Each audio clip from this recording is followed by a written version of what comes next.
महिला आरक्षण पर विपक्ष का अड़ंगा, दैनिक जागरण अखबार की हेडलाइन है। ये आप पढ़े लिखे संपादक होके अखबारों के आप इस तरह की खबरें, भ्रामक और झूठी खबरें फैला रहे हैं। गोदी मीडिया के लोगों, हमने नहीं लिखा था, ये आपके महामानव आदरणीय नरेंद्र मोदी जी ने लिखा था 2023 के बिल में। और क्या लड़ाई झगड़ा चाहते हैं? क्या भारतीय झगड़ा पार्टी जो चाहती है कि साउथ और नॉर्थ के बीच में झगड़े शुरू हो जाए, क्या इससे आप भी सहमत हैं? इन चैनलों को अपना नाम बदल के बीजेपी के नाम से रख देना चाहिए। बीजेपी का मीडिया प्रकोष्ठ बन के लोग काम कर रहे हैं और हुमायूं कबीर बाबरी मस्जिद बनवा रहा है वहां पे। इसका मतलब बीजेपी के पैसे से बाबरी मस्जिद बन रहा है वहां पे। इतना ही नहीं, हुमायूं कबीर को केंद्र सरकार ने जेड कैटेगरी की सुरक्षा दी है। वो पार्टी, वो बीजेपी जो मणिपुर पे खामोश रहती है, हाथरस पे खामोश रहती है, अंकिता भंडारी के मामले में खामोश रहती है, जो बलात्कारियों को संरक्षण देने। बीजेपी इतना घिनौना खेल खेलती है कि अभी एक स्टिंग ऑपरेशन हुआ है हुमायूं कबीर का, जो बाबरी मस्जिद बना रहा है, जिसने अपनी पार्टी बना के वहां पे चुनाव लड़ने का काम किया। उस हुमायूं कबीर ने कहा कि हमको बीजेपी ने 1000 करोड़ रुपए चुनाव लड़ने के लिए दिए। पक्ष ने महिला आरक्षण बिल गिरा दिया। सारा गोदी मीडिया चिल्ला चिल्ला के, चीख चीख के वही बात कह रहा है जो मोदी जी कहते हैं, जो भारतीय जनता पार्टी के लोग कहते हैं। मैं तो कह रहा हूं, इन चैनलों को अपना नाम बदल के बीजेपी के नाम से रख देना चाहिए। बीजेपी का मीडिया प्रकोष्ठ बन के लोग काम कर रहे हैं। एक झूठी और भ्रामक खबर कि महिला आरक्षण बिल विपक्ष ने गिरा दिया, यह चलाया जा रहा है। और कल से मैं देख रहा हूं पूरी की पूरी भारतीय जनता पार्टी महिला हितैषी बन गई है। वो पार्टी जिसकी मातृ संस्था आरएसएस ने 100 वर्षों में एक भी महिला प्रमुख नहीं बनाया आरएसएस का। वो पार्टी जिसकी मातृ संस्था आरएसएस में महिलाओं का प्रवेश वर्जित है। वो भारतीय जनता पार्टी और जनसंघ जिसका आज तक कोई भी अध्यक्ष महिला नहीं हुआ।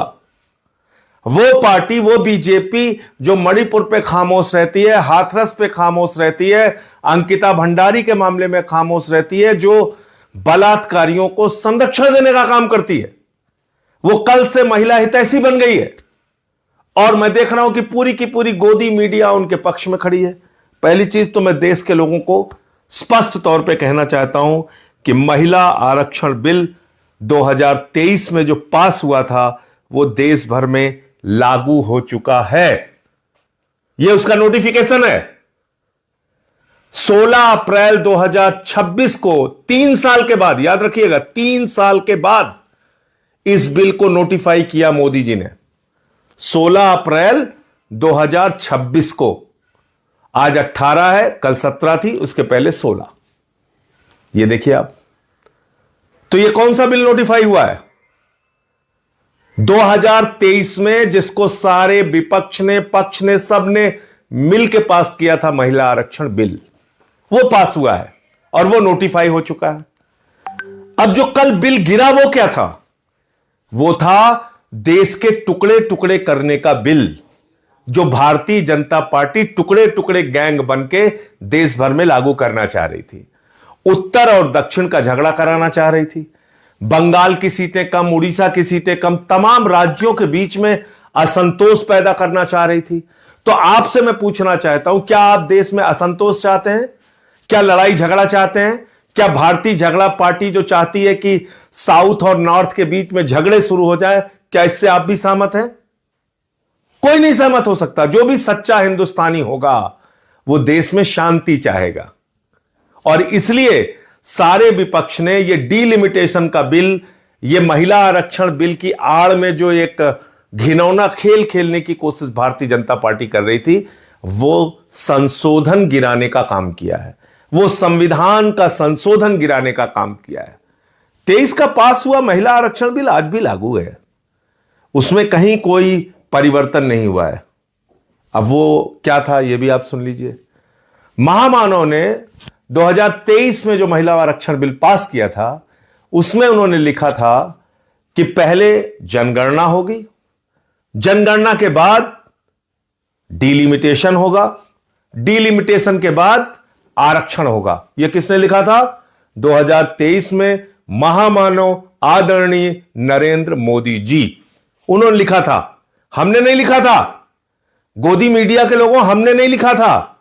यह आपके महामानव आदरणीय नरेंद्र मोदी जी ने लिखा था 2023 के बिल में। और तब हमने कहा कि भाई 543 में 33% आरक्षण दे के मामला खत्म करो ना, क्यों इतना लेट कर रहे हो कि पहले जनगणना होगी, फिर डिलिमिटेशन होगा, फिर आरक्षण होगा, और ये 29 के बाद यानी कि 34 में लागू होता मोदी जी के हिसाब से, जो 23 के बिल में है। अब वो 3 साल के बाद कह रहे हैं नहीं साहब हम बड़े हितैषी हो गए हैं, हम तो बस इसको पास करना चाहते हैं।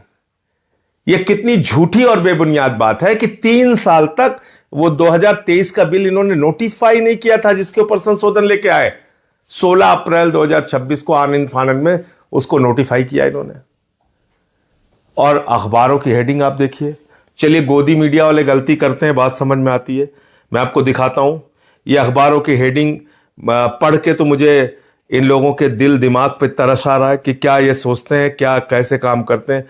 महिला आरक्षण बिल लोकसभा में गिरा, हिंदुस्तान अखबार की प्रमुख हेडलाइन है।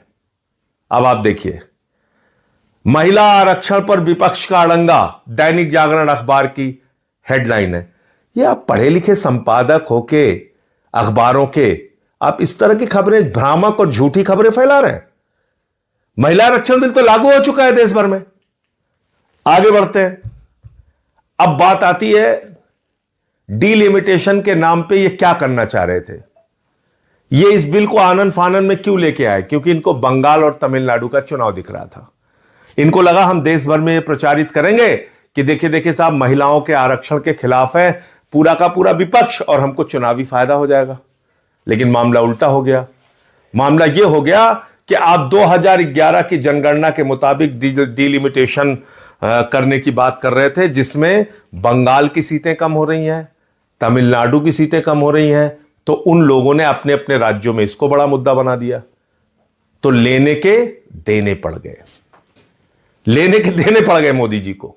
जिसने भी उनको मूर्खतापूर्ण सलाह दी वो लेने के देने पड़ गए। अब तमिलनाडु में मुद्दा बन गया कि उनका प्रतिनिधित्व आप कम कर रहे थे, बंगाल में मुद्दा बन गया कि उनका प्रतिनिधित्व आप कम कर रहे थे। तो इसका भारी नुकसान बंगाल और तमिलनाडु के चुनाव में आपको उठाना पड़ेगा। दूसरी बात, कितना घिनौना खेल खेलती है बीजेपी। कभी आपने सोचा? बीजेपी इतना घिनौना खेल खेलती है कि अभी एक स्टिंग ऑपरेशन हुआ है हुमायूं कबीर का, जो बाबरी मस्जिद बना रहा है, जिसने अपनी पार्टी बना के वहां पे चुनाव लड़ने का काम किया। उस हुमायूं कबीर ने कहा कि हमको बीजेपी ने 1000 करोड़ रुपए चुनाव लड़ने के लिए दिए हैं, 1000 करोड़ रुपए। और हुमायूं कबीर बाबरी मस्जिद बनवा रहा है वहां पे। इसका मतलब बीजेपी के पैसे से बाबरी मस्जिद बन रहा है वहां पे। इतना ही नहीं, हुमायूं कबीर को केंद्र सरकार ने जेड कैटेगरी की सुरक्षा दी है। जो व्यक्ति बाबरी मस्जिद बनवा रहा है उसको मोदी ने जेड कैटेगरी की सुरक्षा क्यों दी है? क्या इतना नहीं सोच पा रहे हैं आप लोग? क्या इतनी आंखों पे पट्टी बांध ली आप लोगों ने कि कितना घिनौना खेल खेलती है बीजेपी? इसलिए इन लोगों से सावधान रहिए। और मैं फिर दोहराना चाहता हूं, महिला आरक्षण बिल 2023 में जो पास हुआ था वो लागू हो चुका है। डीलिमिटेशन बिल के जरिए जो देश के टुकड़े टुकड़े करने की, आपस में लड़ाने की, उत्तर दक्षिण का झगड़ा कराने की जो कोशिश थी, वो कोशिश विपक्ष ने मिलकर नाकाम किया है। जय हिंद।